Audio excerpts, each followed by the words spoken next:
How to turn off professional mode on Facebook. Professional mode converts your personal Facebook profile into a creator style profile, enabling features like monetization, insights, and analytics, public followers. So let's get started. First of all, open the Facebook app on your mobile device and make sure that you are logged into your Facebook account.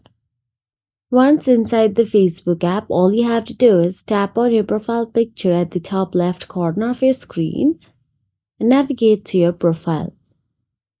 Once on your profile, tap on the three dot icon next to the edit profile. Then you can see turn on professional mode option available there.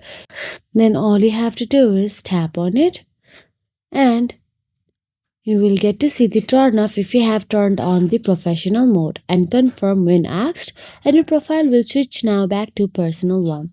If you found this video helpful, please like, share and subscribe, and thank you so much for watching.